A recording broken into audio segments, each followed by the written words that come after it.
I want to come back to the concept of compassion again.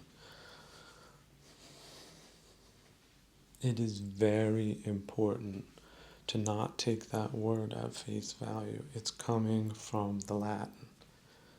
You can even hear it in the word passion, right? And we have different associations with passion, and then it flows into compassion. So we feel too much, right? That's not what the Buddha wanted. You need to dial that compassion back to the point where you can understand the other person, but you don't suffer beyond that understanding. And within understanding, you're within wisdom, and wisdom is also within. And so you can reside in wisdom and not have bad thoughts. You don't have. When you walk into a room, you should wish everyone there well. You should think it.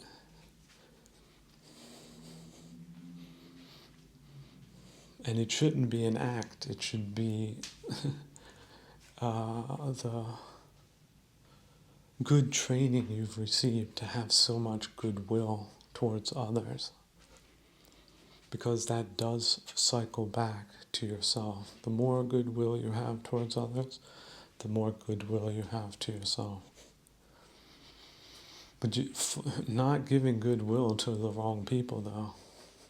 So I think it is a part of our socialization process of civil society, and they try to break that up, keep that process from happening. They disrupt it,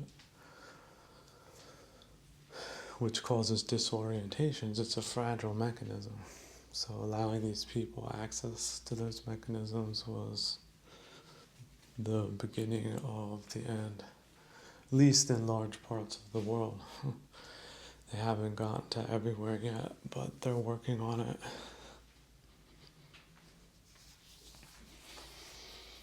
So you can see how they operate, and then what they say about it. It's a humanitarian thing. It's just a normal ploy, right?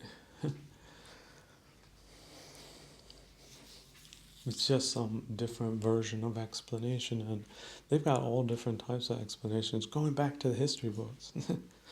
Got a new historical theory that isn't backed up by professionals that explain this away.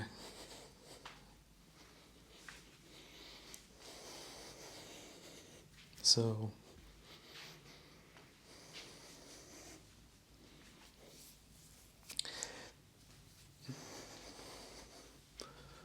but again, how many such things were happening in the times of the Lombards?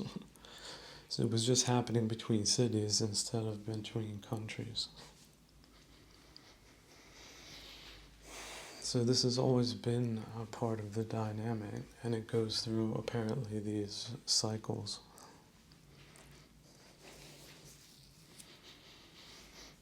Unfortunate cycles of greed, ill will, and delusion.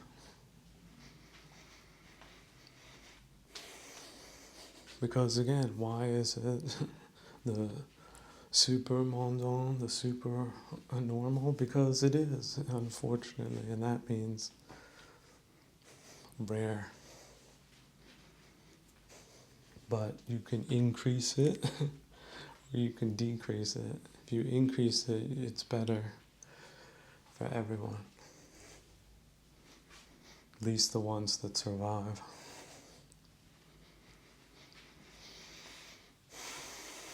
And as we see, we're now in, the 550th day of war, or something like that. It could just continue on for the next 100 years. But see, you can predict things wrong. You can see things too much. Maybe it will stop tomorrow. Maybe it's already stopped, nobody knows. You're not there. If you're there, you know. If you're not there, you don't know. So sometimes it's best to step back and do reclaim some personal space, because you do have options where you are, but out there, what happens? You don't know where the missiles are flying. You just going 300 meters left instead of right, you missed getting hit, but you thought it was a mistake at the time.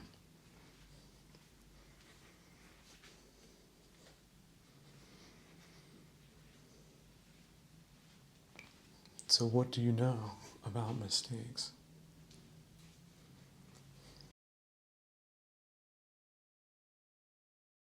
To understand how deadly that is for well-meaning fools. This is our good-naturedness.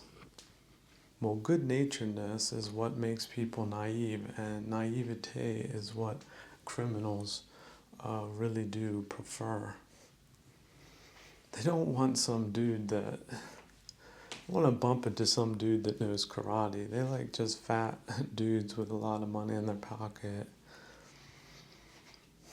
with just watching their phones and tripping over themselves. That's the type of dunces that are their money makers. So don't be the dunce and don't be the robber. Don't be a well-meaning fool. People that wish you ill will, they're like venom-spitting cobras. First off, venom is poisonous. Second off, cobras are dangerous. Some of them are quite powerful, more powerful than a human being, I would reckon to estimate.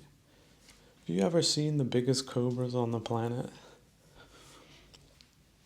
They are frightful creatures.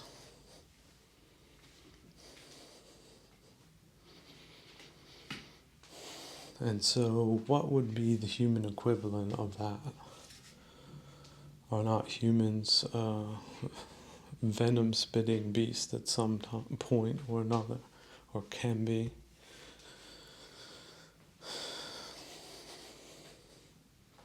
And yet, let us think about what do they say about saying harsh words or bad words. The critic is one's own worst critic. The more critical you are to others, the more critical you are to yourself. It's a sadistic loop. So, but you can cut that loop, you can slice through it with a flaming sword, straight through it and break it.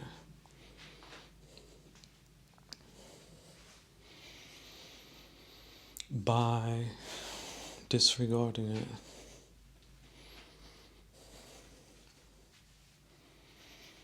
And then it's gone. No, it's compassion for others and compassion for yourself. That is right view. Compassion for others, but not to the point of feeling bad for anything, because feeling bad is already dukkha. But wanting the best for them, which would be not increase in suffering due to unvirtuous behavior. And so one is always for the virtues, not because one has always been virtuous, but one is aiming to perfect virtue because being virtuous is its own reward. There are tremendous awards, spiritual rewards for being virtuous.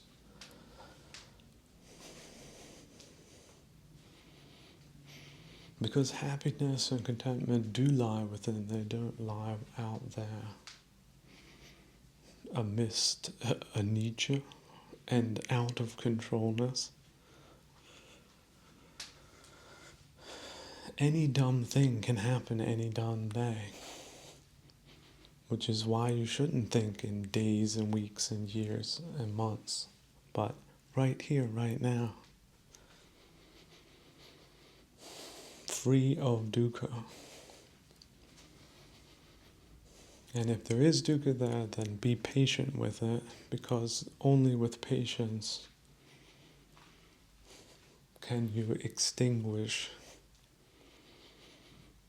the chitta, the flaming heart,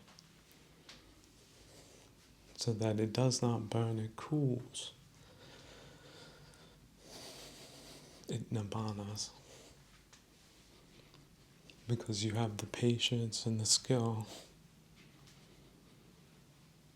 to slice through any dukkha of any size and of any material, including any cobras, any monsters, any ghosts, any bad thoughts, any bad words. So stop with bad words, critic, stop. Stop being critical. It's right there. That should be your wake-up call. That's your indicator light, cosmic pilot. When that starts blinking, you know what's happening, and then you can decondition yourself. Raise yourself out of samskaric wanderings. And then relish the optionality, which might be just not doing anything that is necessarily other than existing. And finding that to be quite okay, and also quite understandable, quite free. In fact, that's what free people can do. Some people might say it's decompression. Well, yeah, sort of. Which means you're not criticizing yourself, and if you notice yourself doing it, you stop. There's a lot of self-talk. Have you ever caught yourself giving yourself some type of sly self-talk?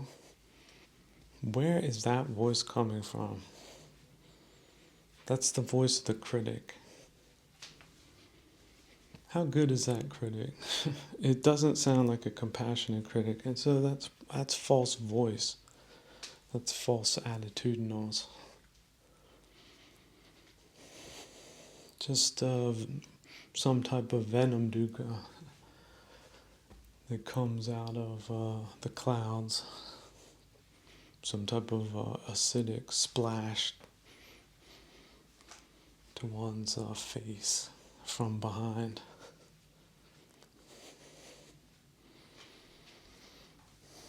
Have you ever had bad relationships where by the time they end, you're not on the most friendliest of terms, which is why it's ending? The cruel things that can be said by people that you did esteem and still do esteem, certainly, but did learn a few things about disappointment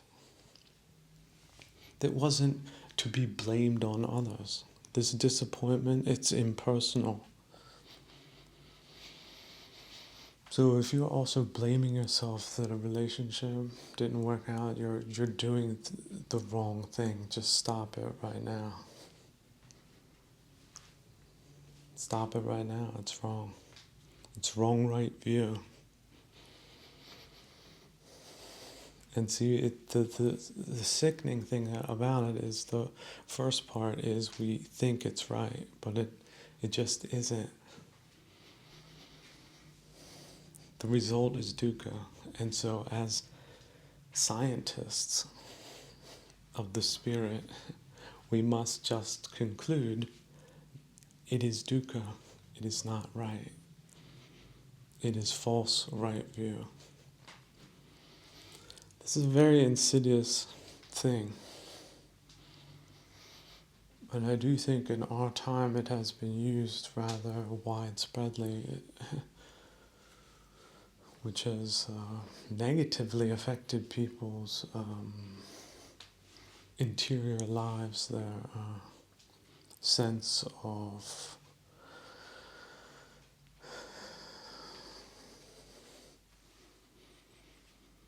contentment with life. We should be content, but we're not. That's the problem. But that's a good problem to have, actually. But it's still a terrible problem. Sometimes it might not be better to go back to zero. If not, certainly not socially, then at least individually, so that you can gain insight from the trial, and yet not too much. Why should anyone foolishly endanger their lives and unwisely so?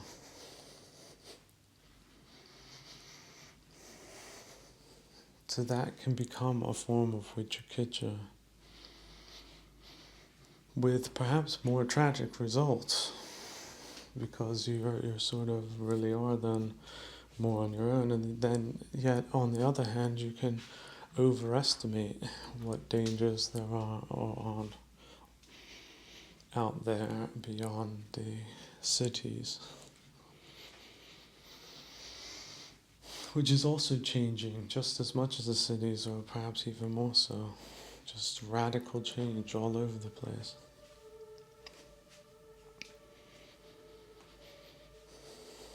And yet radical change is what this place is about. It's a major city.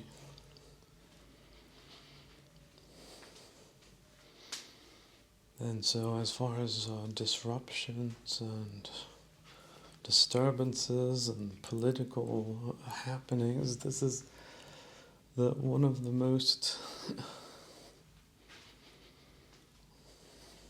dynamic of them all, for good and for ill, mostly for ill, at least for the last, 100 years?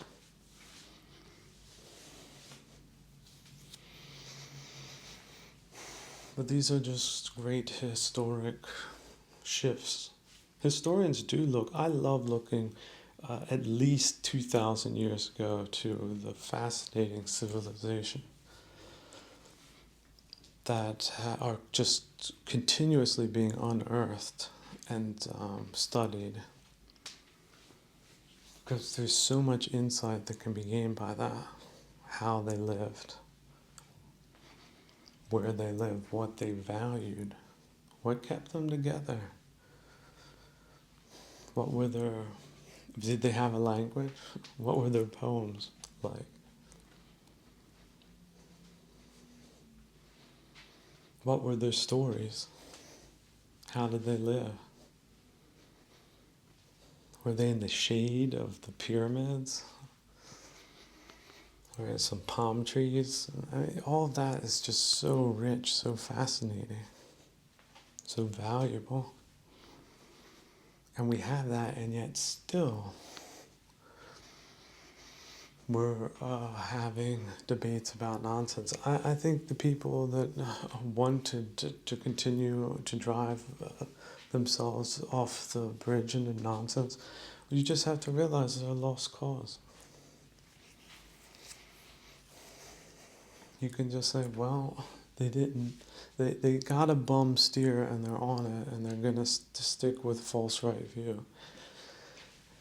And it's not going to be pretty for them, but why don't we think outside the box and just return to principles that worked, like basic ones, especially in Western world. I think the United States it was on the right track until the First World War.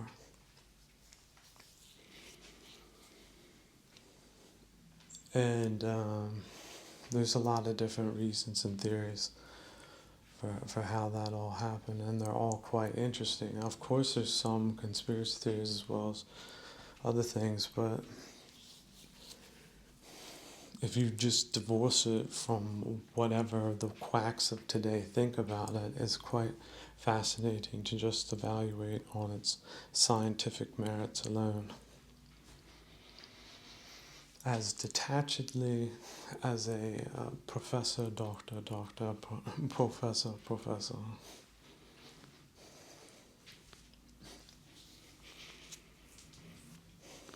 Because that is where the gold's at. Oh yeah, culture. Yeah, culture's a plant. It takes a lot of nurturing, it takes a lot of conditions. Everything is, it's a delicate ecosystem. And it does take a long time to grow. And guess what? If you come with a chainsaw or poison or something else, it doesn't get enough. You rip down the covering it had on it to keep the sun off it. If you don't water it as much as it needs, it will the tree will die. So it doesn't matter how old it is. So there can be a symbiosis between life forms that aren't necessarily even related to each other and yet can coexist in a meaningful way.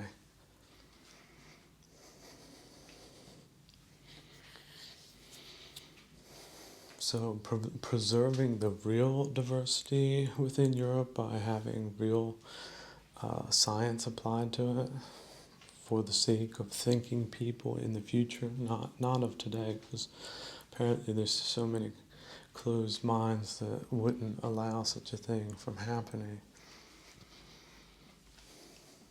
To say that we can be different, and that's okay.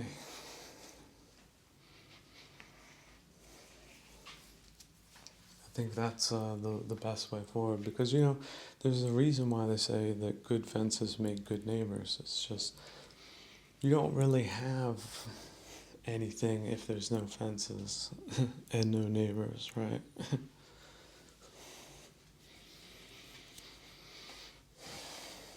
So yeah, these radicalized people that that you think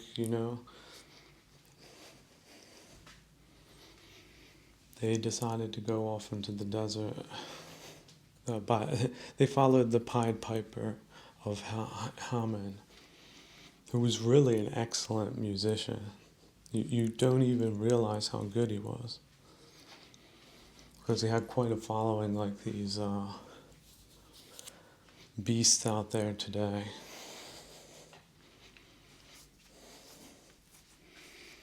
So yeah, letting the music industry get capsized and other institutions that nobody would have expected would have been attacked. It's understandable that that's surprising, but looking at it with the lenses of a historian, how else can one explain these rather shocking occurrences? How can one classify it? Just in a historical context, not that it means anything now. It's been done. We're dealing with the consequences of that. We're doggy paddling because of the consequences of that. So, but that's just if you see that in a generalized sense. But why should one take the generalized approach? We're generalized and yet we're individualized. We can do both. But it's probably best to stay in the individual bracket, especially if you're in the panya basket side of the basket, which is not going out there and having hoi polloi. It's going way beyond the peanut gallery into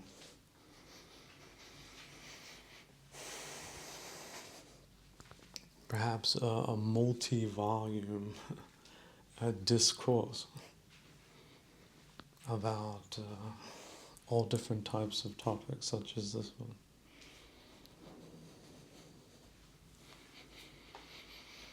So, but yeah, culture matters so much and you can kill it so quick. So, what is more important? Well, you need to take extreme measures to preserve the right culture, and that means defending it from the wrong culture. Extreme measures. Because culture is extremely valuable and it doesn't come back once it's gone. It's dead forever. That's what these languages tell us.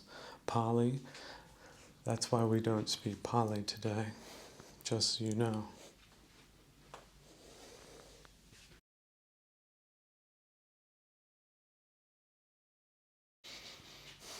Because we're such materialists at this time, that we're focused on empiricism, we're focused on the facts, we're focused on results, key performance indicators, what have you. Focused on materialism. Look at my car, look at your car. Two different things entirely. The one is this way, the other is that way. Look at your clothes, look at my clothes. It's always about the physical, that we are totally blind to the spiritual. When in fact, it's quite a reversal of a worldview, because Europe was the other way around for many hundreds of years. And predating that humanity has always been more spiritually inclined, more attuned to the spiritual. Now, of course, that can also mean delusionality, because once we get to the spiritual, we get to the psychological, which we get into the nuts and bolts of man that aren't nuts or bolts, but do hold us together. There are our beliefs, our values. What is it to be a good person? What do we believe to be good, and is it really good? So then there's always this back and forth between empiricism and rationality, and then rationalizing and believing, which might not be true. And yet then there's fundamental concepts, which is, oh, well, if we did this, we would produce more, but that would be good. When in fact producing more is not good in general. That's a contradictory production type of mindset. Produce, because we're supposed to produce. But at the end of the line, it's not getting sold, or it's not moving, or it goes into a warehouse and a warehouse burns down. Well, if you weren't set up to produce at a rate which is ridiculous, well, you wouldn't have had all of those subsequent ridiculous problems. And so it's a question of scaling. So if you scale up, if you built your production for a certain type of scale, and the demand's not there, well, you failed as a planner. Why? Because you put this preeminent importance on production numbers and not on the whole realistic picture. So bigger is better. This is this mindset. It's everywhere, and it's really in very surprising places. These are go people. These are people that work all the time. They're always thinking. They're always doing. But it's not wise. So what they're doing is unwise. So it's unwise activity by people who think that they have empiricist proofs for what is ultimately an unwise venture. So, but that's taking again to the macro. So the micro individual level is, how about this? If you have a knee injury, everyone would say, oh look, he's got a knee injury. Look at him. He's gone to the doctor. He's had surgeries. They put pins in his knees, and now he's walking with a cane, and everyone can see it, and they can categorize it. They'll automatically sense that this is not the person that asked to carry a heavy box up a pair of stairs. Although there's people that are that impervious, they'll do it unless you let them know how foolish they are. Like, you can't tell the man to carry up the box to the top of the stairs. He's just been in hospital.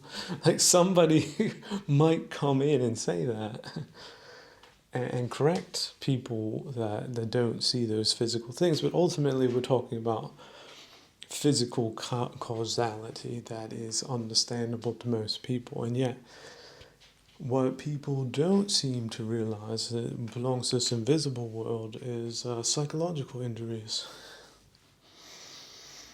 Now, of course, there's big ones, like, for example, well, I was at the Somme and so many artillery shells fell that it scrambled the electricity in my skeletal muscular system, and now I've got uncontrolled fits every once in a while.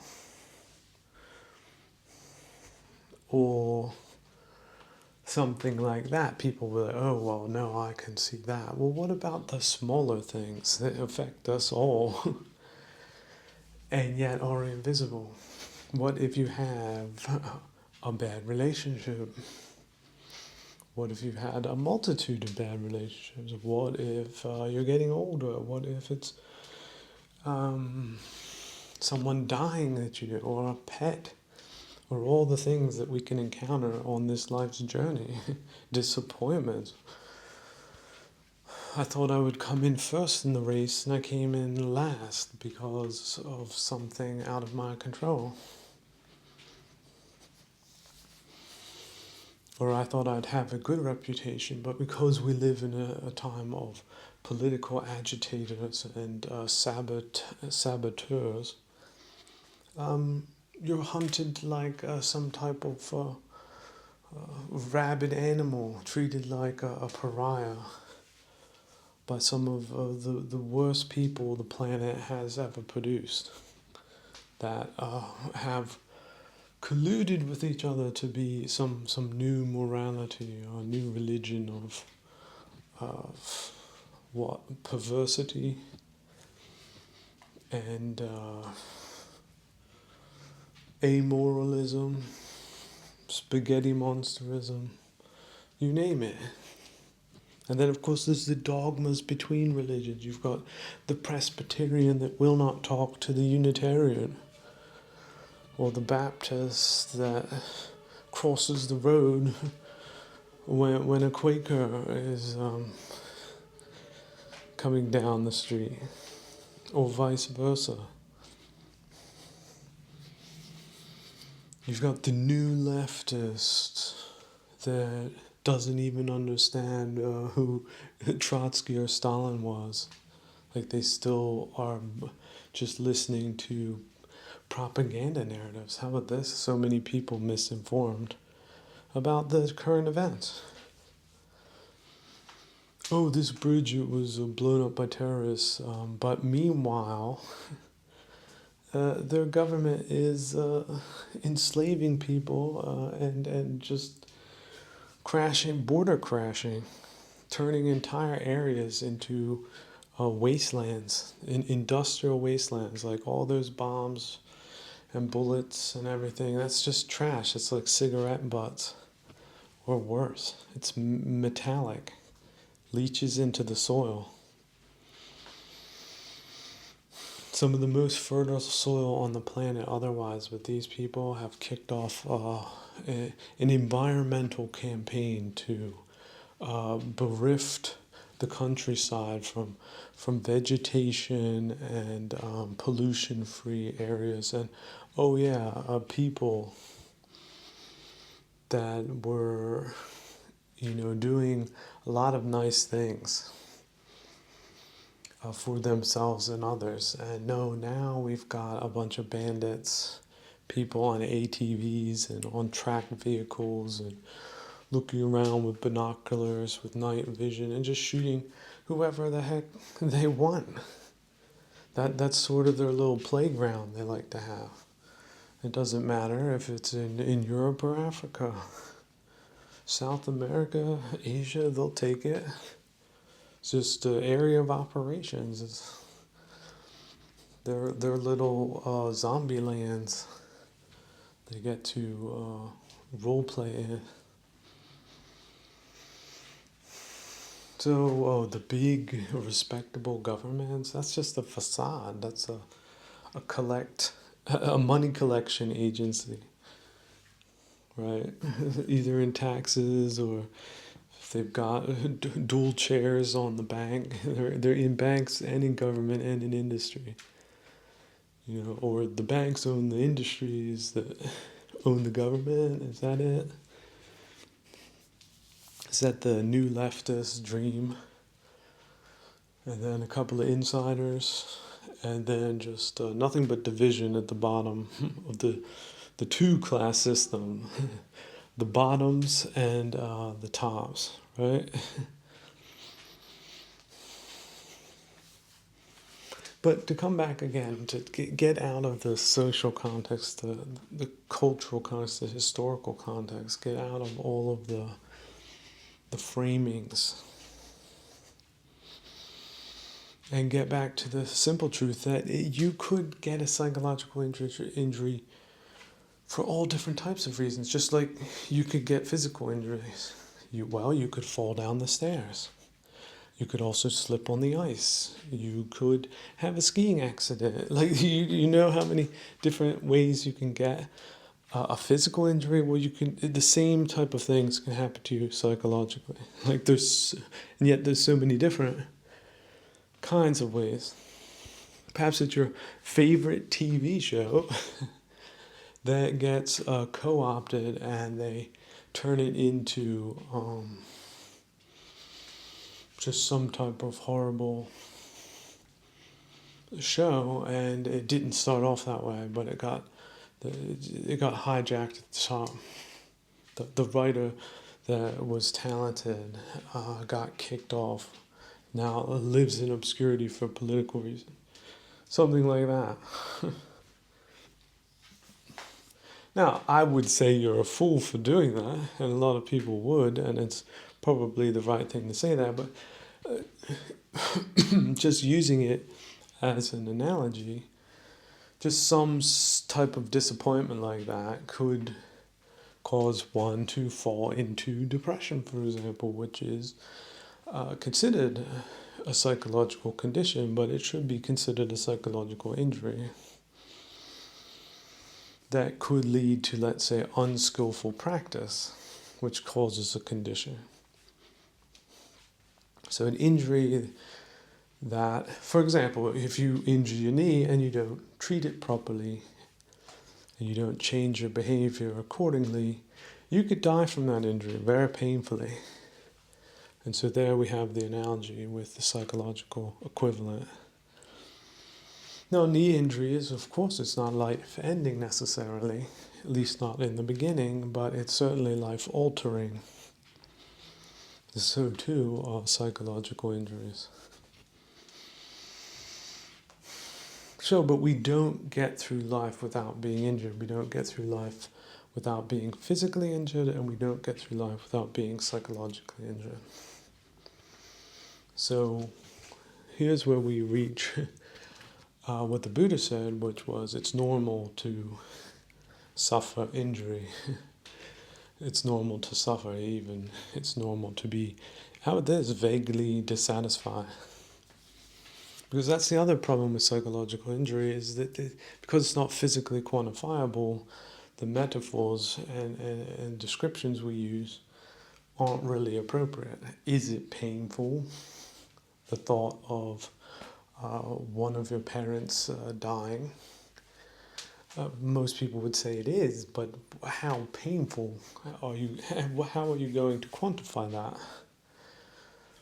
Some people lose their minds. They have a much more difficult period of grief. And other people, they might even be relieved, like, oh, well, that bugger finally got what he deserved. And it might even improve their mood. Now, I'm not saying that's the right thing to do. But if you have to, all things considered, it's probably from the standpoint of just personal health, much better than the person who is grieving just unnecessarily for months and months, and perhaps till the end of their lives. And not just in what we would say is a normal way, but in an extreme way. So it's really hard to define. It's impossible to quantify, and yet it's extremely relevant to our lives. It can be, in fact, the determining factors that make up many of our decisions, and certainly our feeling of well-being or the lack of thereof, whether one is living healthily or not, from a physical standpoint, or even from a socio-economic standpoint. Oh, that man was so rich, why did he throw himself off that bridge? Well, we're most likely dealing with psychological injuries. Now, the concept about psychological injuries, which is also something that's not entirely true, is the idea that something's coming and some outside force is injuring you.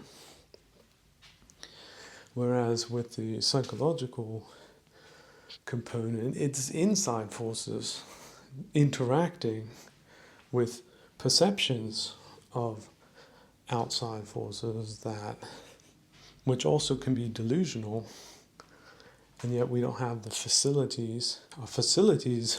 Our equipment is not working right, it's not identifying it, we're not accepting it as delusional. Because that's us. We're seeing it this way, but we ourselves, this concept of self, is an illusion. And that's a very hard one to take. But you have to admit it's true, because certainly you're a different person that you are today than you were 5 years ago. Certainly. If you do say you're not, you're not aware, you're still in that delusional lens. You'll meet a friend, it's have you changed? Of course you've changed. First off, you look like you're 80 years old.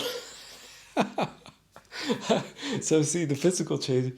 So the physical changes can accompany the psychological change. 5 years ago you were throwing darts every night, and now you're a recluse. And you look like you're 80 years old or something. Or you used to play with the hula hoop all day long, and now you're creating chainsaw sculptures out of logs, something like that. So your tastes change. Oh, I used to drink this type of red wine. Now when I see it, I almost want to vomit. Like, I wouldn't touch the stuff with a 10-foot pole, and in fact I despise people who even drink the stuff. So that brings us to the other thing, is that this changeability, the variability. Who are you today when you're not the you of tomorrow, and you're not the you of yesterday? Well, it's much better to say, well, you're nowhere. It's much better to say that. Because what you're really trying to do is just define yourself, either in the past or in the future or in the present, and that is an activity which is also psychological, which also means it's prone to warping and it's prone to delusions. Oh, certainly because I'm this, I wouldn't do this and this and this. Well, I can't do this and this and this. And well, is that really true?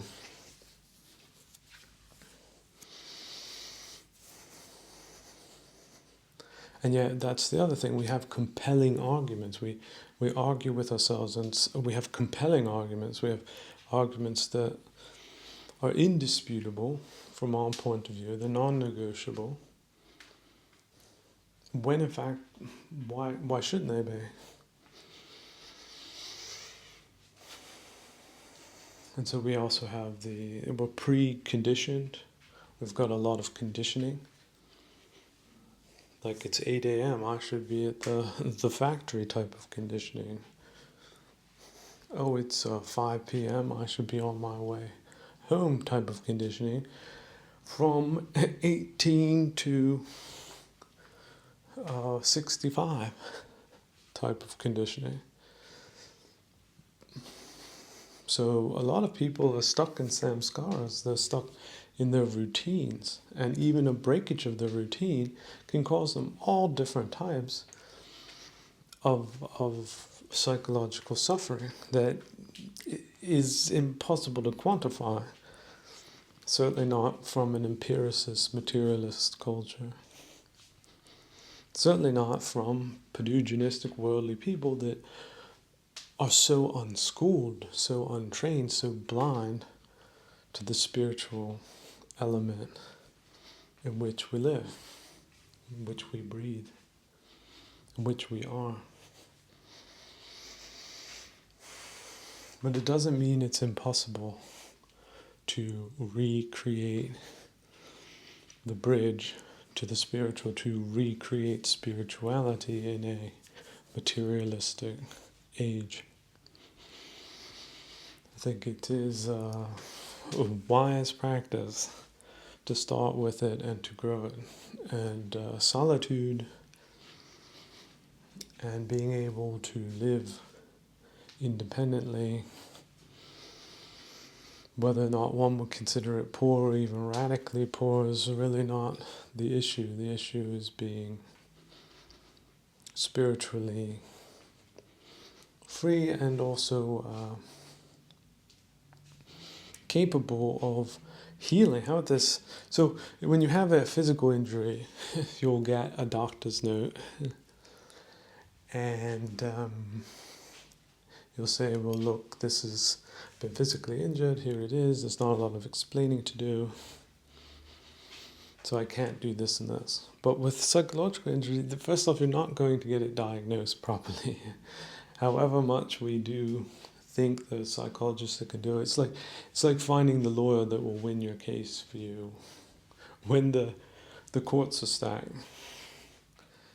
It's just a myth, right? It's an urban legend. So the urban legend is you're going to find a psychologist who's going to solve your problems for you. That's their pitch. They're really very close to lawyers. Both of them both professions should be abolished. Save a lot of people, a lot of time, money, and misery. But it's good to just tell them, look, you're not going to win this court case. Like, court is not a place where you win, it's where you lose. So you're not going to solve your problems with me. I'm just one more problem because I'm either costing you money or I'm costing you time or I'm giving you a bum steer mostly or just partially. I mean, maybe, again, you're lucky you're going to get the 1%. And people that had great lawyers that pulled off capers in which they should have probably lost, they scream from the hilltops that the good lawyers exist, right? But for the vast majority of people, I'm rather sure they don't. And so it's like one of those things. So, but what you need to do is if you do agree that you need to self-diagnose, is that you need to self-diagnose and start curing your psychological problems. And you have to also have the compassion to realize that it's quite reasonable expectation that you would accrue psychological injuries or misperceptions or delusions over time. If you go in thinking it that way, like, it shouldn't be a surprise actually, then you can go to the second step, which is, why don't I start devoting some time to these issues, which also means taking the time, which means reclaiming one's solitude, rescheduling things, doing more things in a sabbatical type of way, and perhaps detaching from what one was doing in the things that were irritating one, even if one was not going to admit it for whatever reasons, to sever those ties and give yourself time to heal and make that time more open-ended.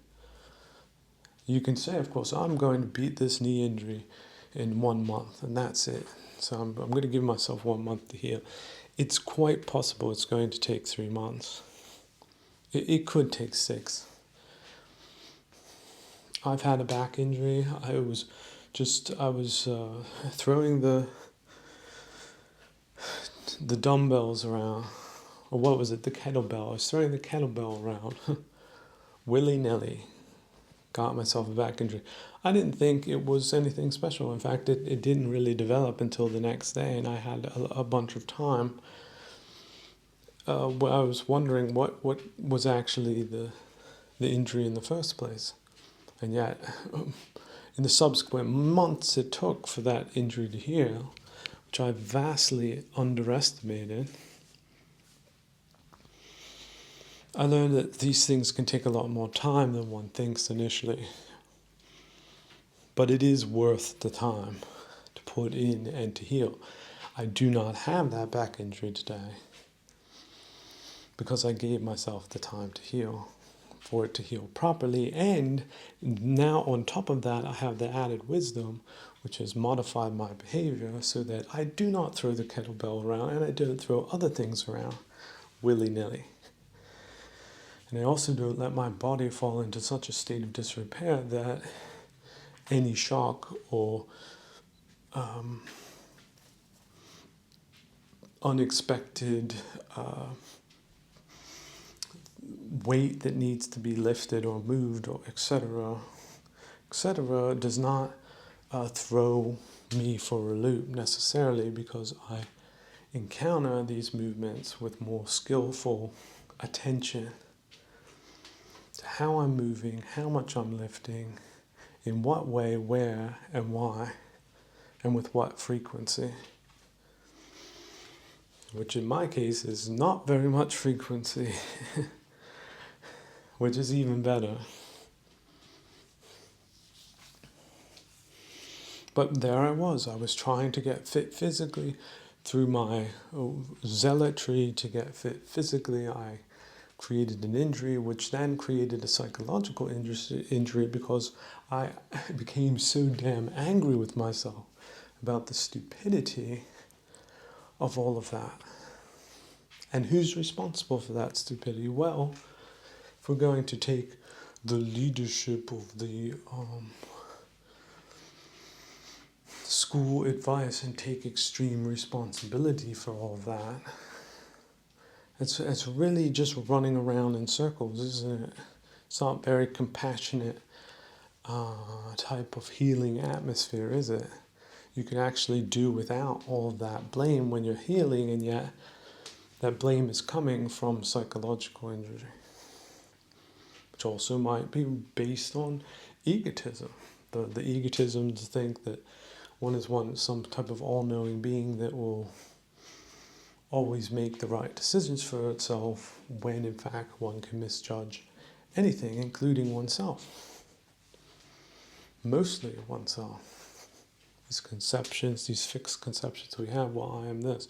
Then we have class systems. You're this class. You came from here. We've got regionalism. We've got ageism. You're this generation. I'm not going to go into the other types of self-definitions that we have because they're just so beaten to death and often in the wrong directions. It's not about changing yourself in a bad way, in the neo-barbarian way. It's about changing in a good way, which also means detaching from neo-barbarism. Recognizing neo-barbarism, the degree to which it enters into things at different places at different times, and detaching from those things while it occurs.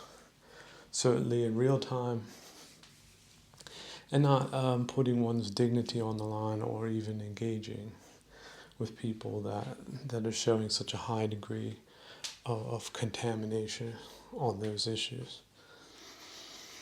You do not need to argue with them. You do not need to interact with them. And if you manage your life skillfully, you do not need to encounter them.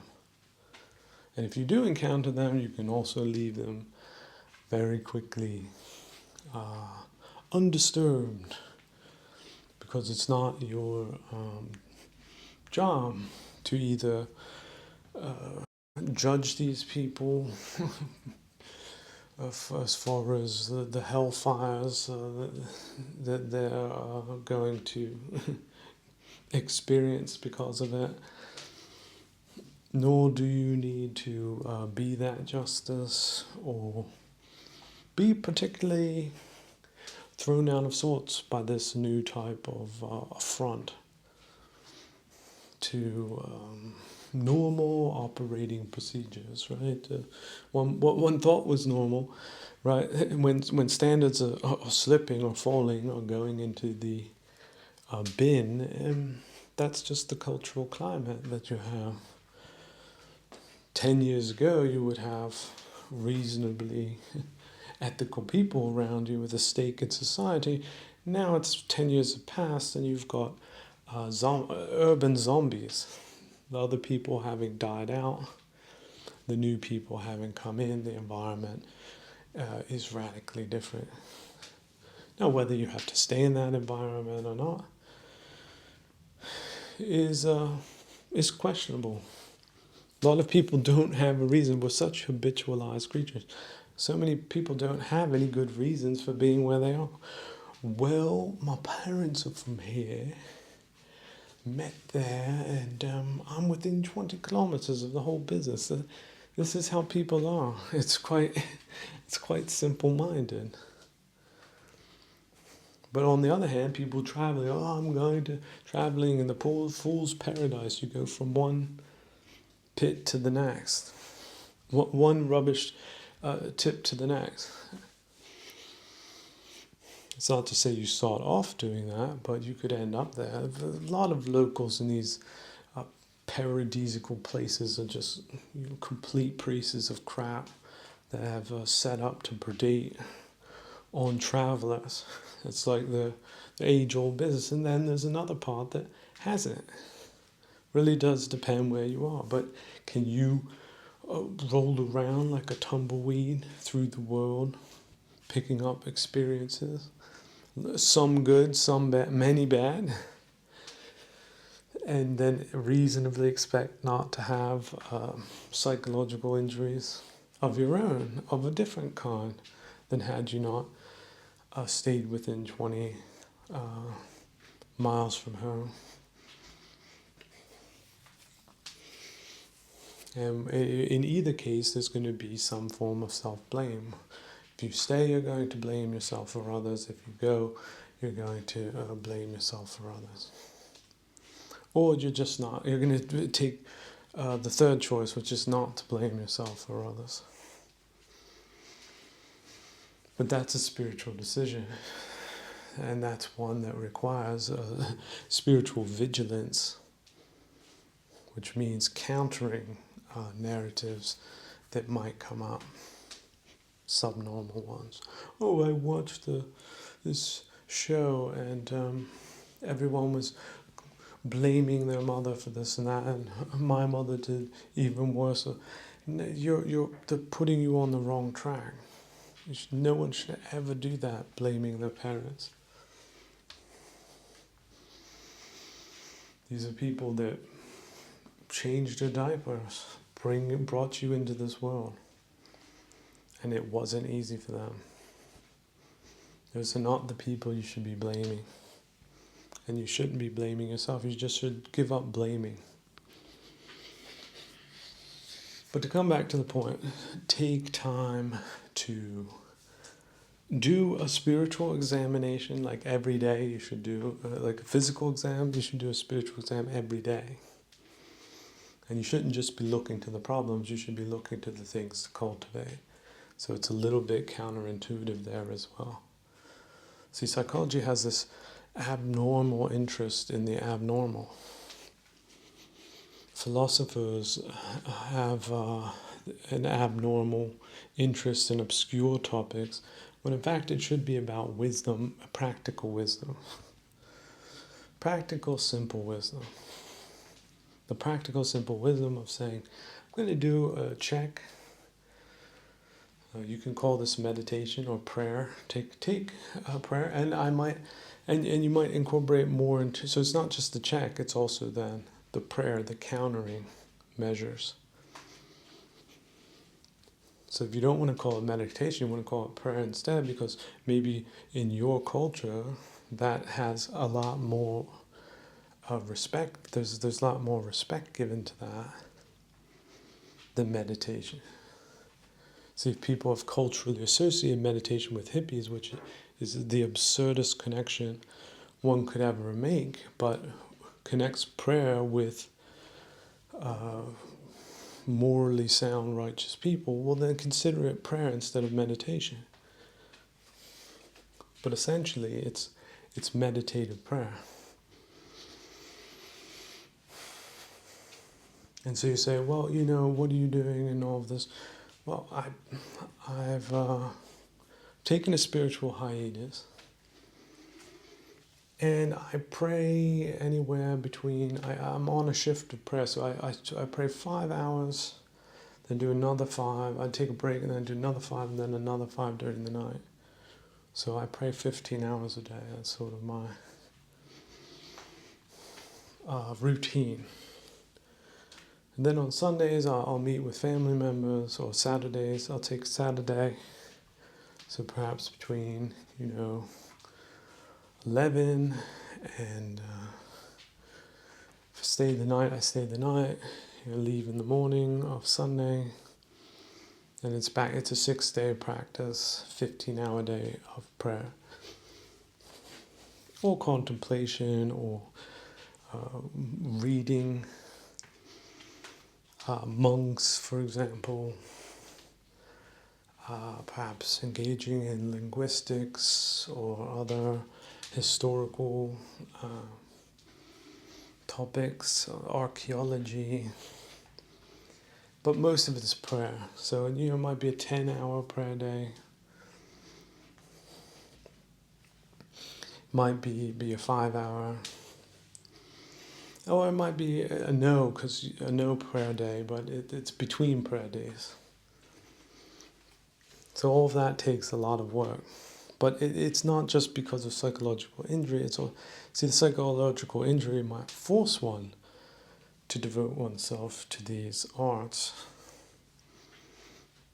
But it's finally about cultivation. It's the difference between being a farmer for money and being a horticulturalist for the art of horticulture. So although they are related, they're both within the field of agriculture. They're quite two different things. And that there is a diversity of personalities in large communities, human bodies, the billions of people. So this is the type of thing that you do. at this time, and time is always changing, and life is always out of control. So you don't know how long you'll be doing this, or how short you'll be doing this. But you're committed to the process, and the process has its benefits, but it's not just a straight line. There's ups and downs. There's times where you think you've gone back, but in fact you had to go back in order to go forward, type of process. And of course there's karma. This had to happen, which threw you this way and that way, but now you're back to this way, and you do think of that, but not very often. You've just extracted the wisdom from it and left the rest behind.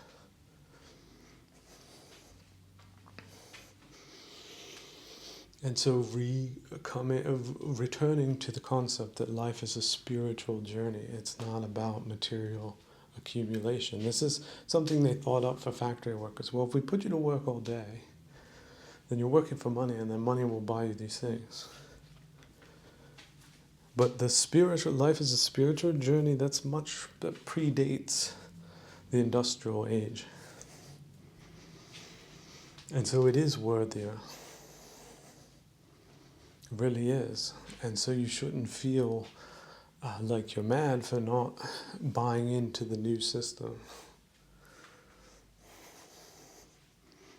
But at the same time, there's nothing that is offered outside of the new system. So it is a bit strange.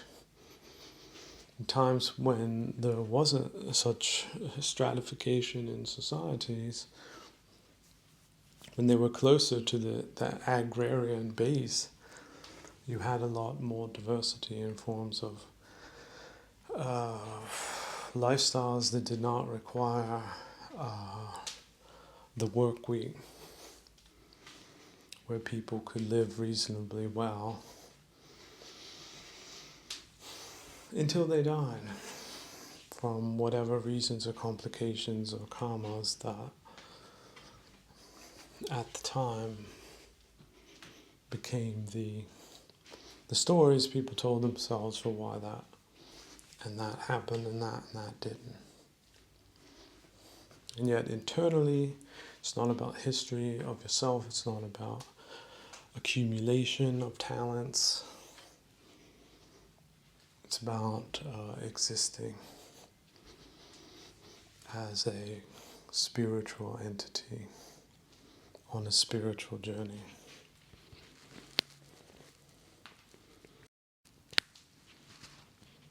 There is no perfect practice. There is only your practice. And you can group those little embers together. You can add the right fuel. You can blow at the right moment. And it can burst into a robust flame that can save your life.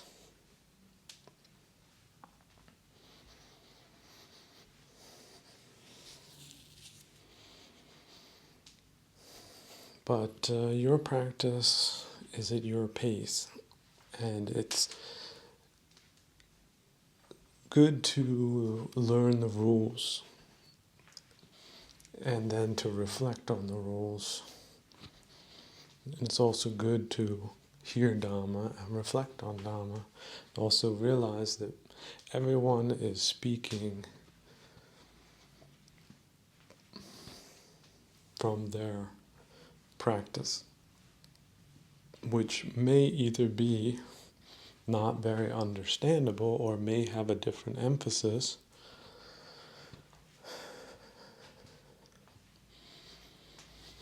or may even be diluted in some cases. How about just complete and utter sticklers for decorum? It may appear to you to be a dead practice. Whether it is or not for them is their business. But your practice, if it's more of, shall we say,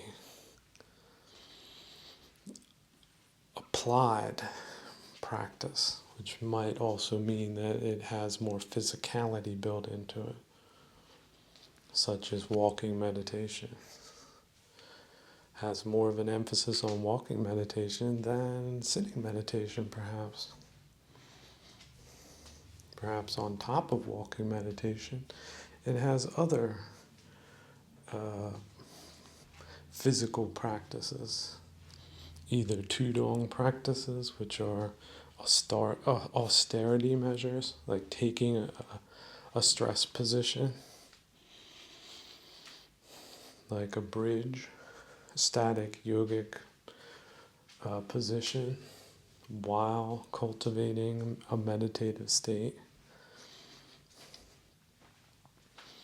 to bring body and mind in junction, taming the body, taming the will with physical practice, repetitive practice, archery practice.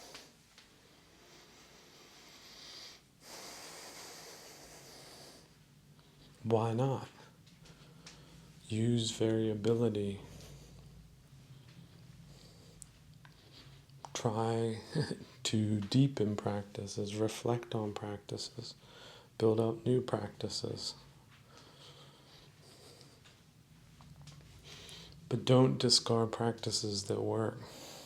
The simpler the practice, the more effective the practice, the simpler the variations of the practice. How about this? Going from walking to the floor practice.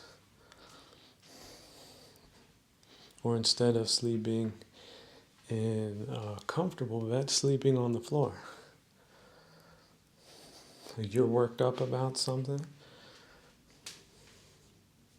Lay down on the hard floor and do some breathing. Take perhaps the lying position, vary the lying postures. Combine them with yogic postures. While reflecting in samadhi on what is burning the chitta up this time. Finding the key, unlocking it, and letting it go.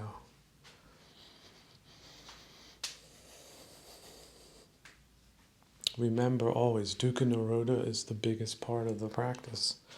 It's letting things go. It's not accumulating knowledge. It's not accumulating books. It's about letting things go. It's about letting your ideas about life go. Your ideas about fairness. Your ideas about wealth or luxury. Your ideas about public honors. Your ideas about contributions. Your ideas about what is oju and what isn't oju. What belongs to you, what doesn't belong to you. What you like, what you dislike.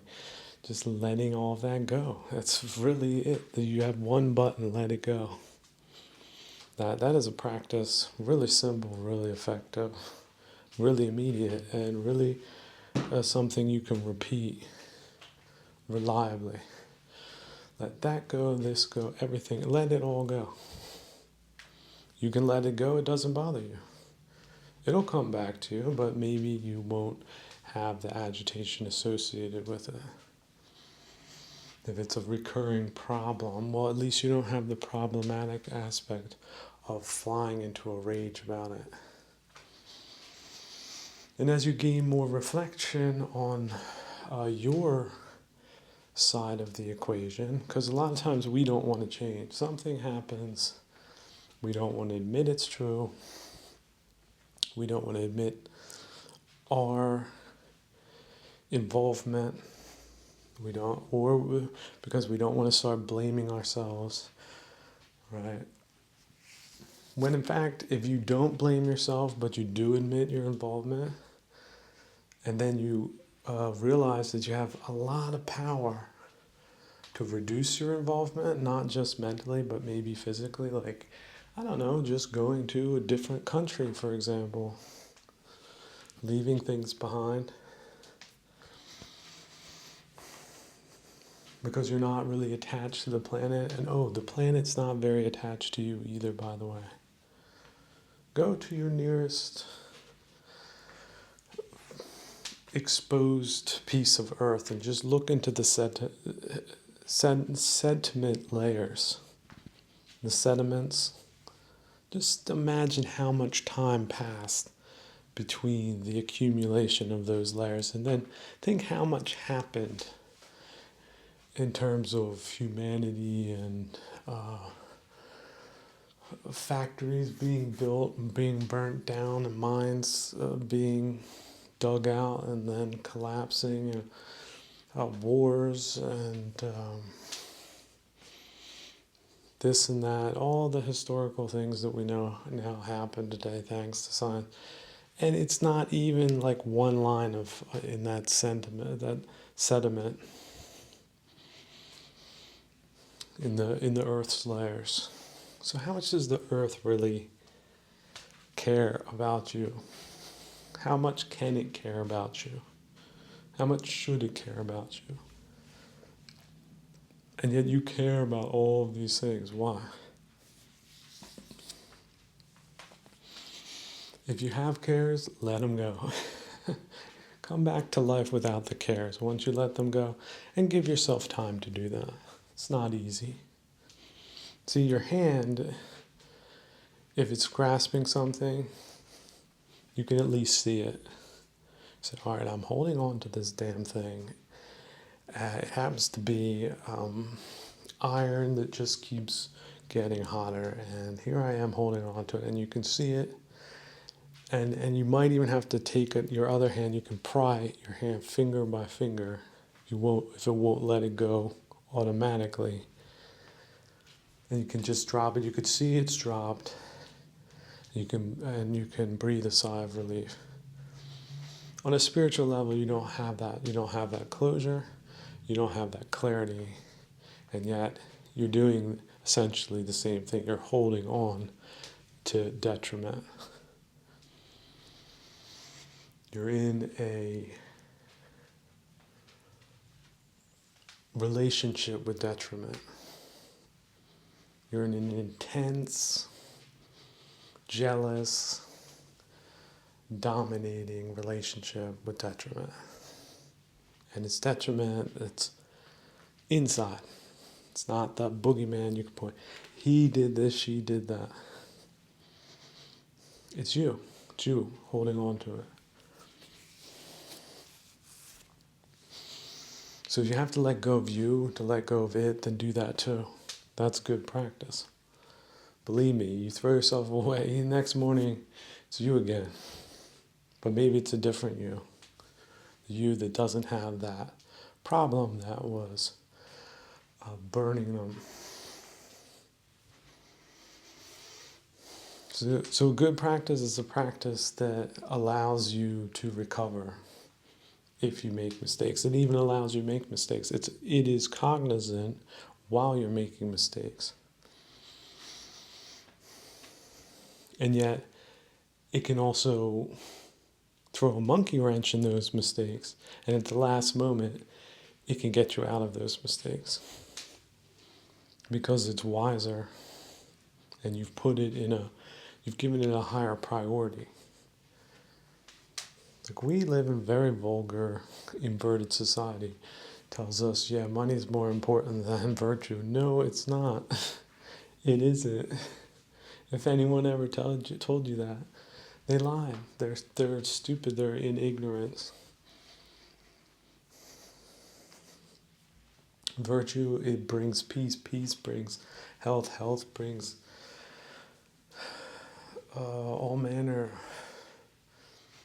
of good mind states. But money brings obligations. Money brings manipulations. Money buys things you don't need that end up hindering you Oh, I bought this box, I bought this box belongs to me. That box owns you. You come back to that little box every damn day. If you could convince lab mice to own their cages so that they went back there reliably into their cages, locked themselves in, you'd get a Nobel Prize in behavioral psychology. Isn't that what B.F. Skinner got? Again, just because it works, just because it's common, just because a lot of people think, oh, that's my major investment in life, that's my key to prosperity. In fact, it limits them to areas that might have been taken over by criminal forces, for example. The culture is no longer there, the economy is no longer there, the means to support yourself are no longer there. Yeah, people are just chained to these behavioral concepts like ownership. I own this until I don't, then they throw me out. Well, maybe you didn't own it, maybe it doesn't own you. Maybe you don't need to own it. Maybe life's a lot better not owning it.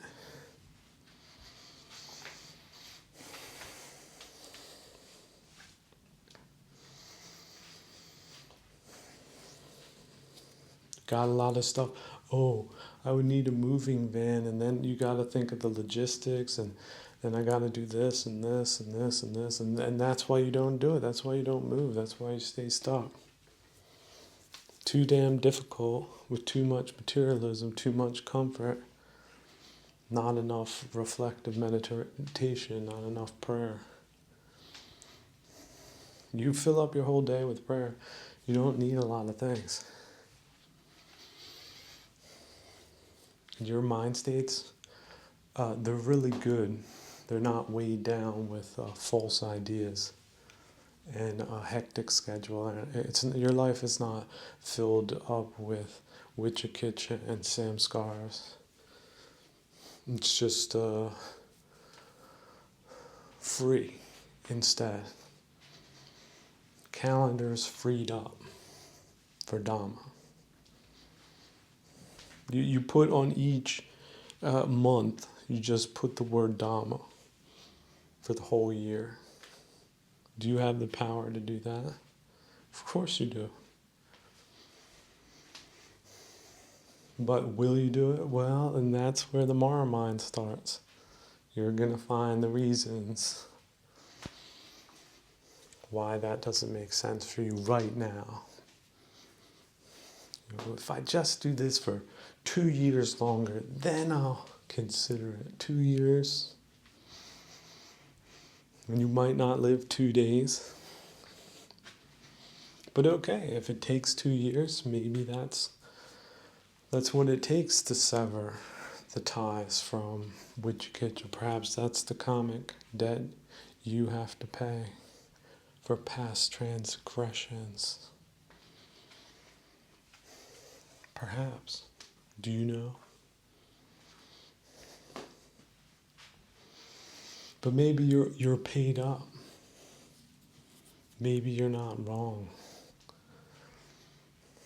as far as ownership is concerned, and maybe you can just then roll with right principles. Such as, you know what's good? Freedom's good. But guess what? Freedom isn't always easy. It isn't necessarily the comfortable route. You might not have water from a tap. You might have to walk a kilometer to get it. Or you might, if you happen to have a device with wheels on it, you might have to roll a kilometer to and from every 3 days as your need may require.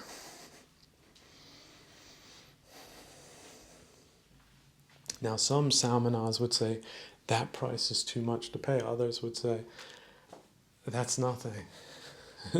It's so well worth it.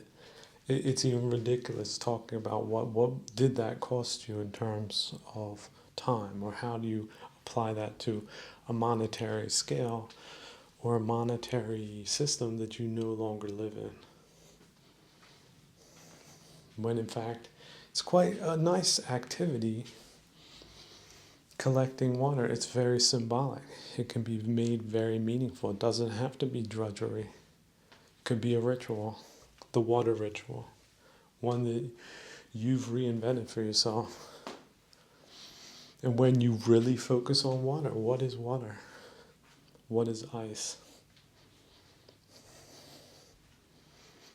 What are the properties of water?